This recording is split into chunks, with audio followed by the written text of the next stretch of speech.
Iran update. Regional shifts and opposition advances, December 5, 2024. Hayat Tahrir al-Sham, HTS. Aligned opposition groups have begun a campaign to capture Homs after capturing Hama City on December 5. HTS-aligned forces seized control of Hama City and Hama Military Airport from Syrian Arab Army, SAA, forces on December 5. Fateh Mubin, a joint operations room led by HTS, announced after it secured Hama that its forces would advance south to secure Homs. Syrian opposition media posted footage reportedly showing a convoy of HTS-aligned fighters prepared to advance south along the M5 highway to Homs. Unverified reports claim that locals in Talbaseh, approximately 8 kilometers north of Homs, have started their own localized effort to liberate the town ahead of the opposition advance. Syrian opposition groups are using negotiated settlements with localities to rapidly seize territory without fighting.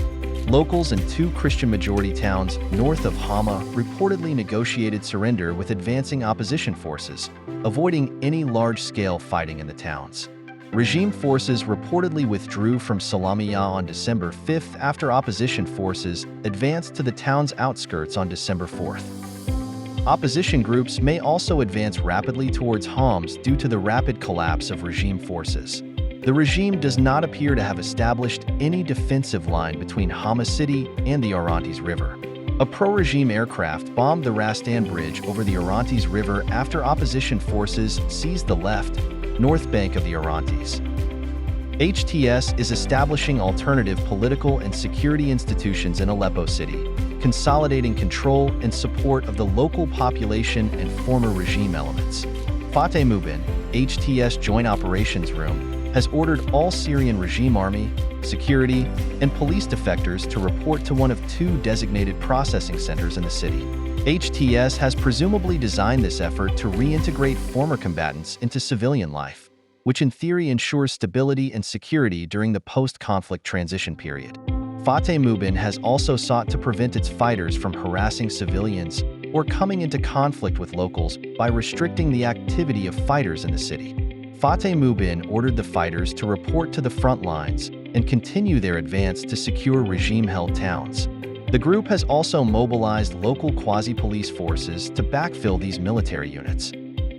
HTS is attempting to use diplomacy to prevent Iranian-backed Iraqi militias from bolstering Syrian regime forces after regime forces retreated south. HTS leader Abu Muhammad al-Jolani asked Iraqi Prime Minister Mohammad Shia al-Sudani on December 5 to prevent the Popular Mobilization Forces, PMF, from intervening in the Syrian conflict.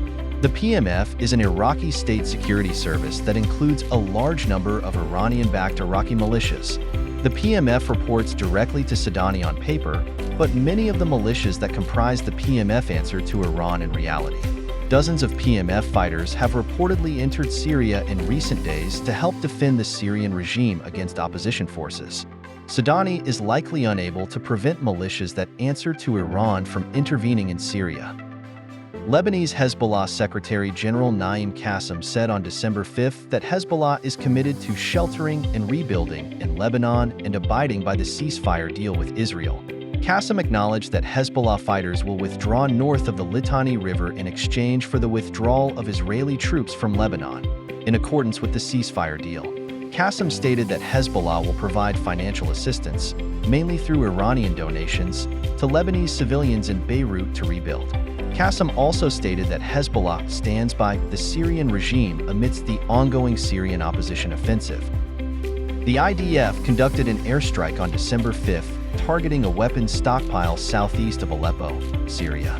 An Israeli army radio correspondent noted that the SAA previously held the targeted area, but that Syrian opposition forces had recently seized the area. Egypt presented an Israeli-proposed ceasefire hostage deal to Hamas on December 2.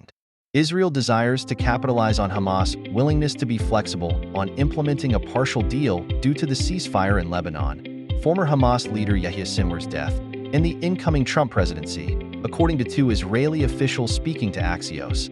Israel's updated proposal includes a ceasefire between 42 to 60 days and the release of all surviving female hostages, men over the age of 50, and hostages in a serious medical condition. Israeli officials also told Axios that Egypt is now the main channel for negotiations with Hamas after Qatar announced on November 9th that it would cease its efforts to mediate a ceasefire hostage deal until Israel and Hamas showed a willingness to resume negotiations.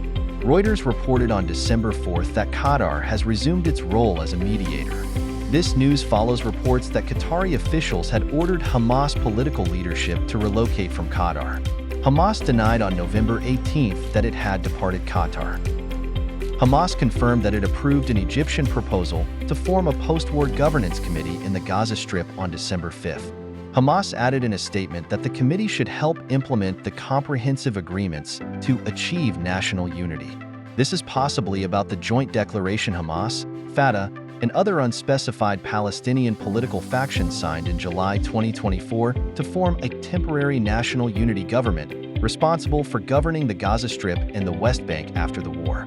Hamas said it met with several Palestinian figures during post-war governance and ceasefire hostage negotiations in Cairo, including the leadership of the Popular Front for the Liberation of Palestine, PFLP. Israeli media reported that Hamas and Fatah agreed to form an independent civilian committee to manage post-war governance on November 3rd. Hamas will almost certainly attempt to infiltrate or subvert whatever civilian government emerges to manage the post-war Gaza Strip unless Hamas is prevented from doing so by force.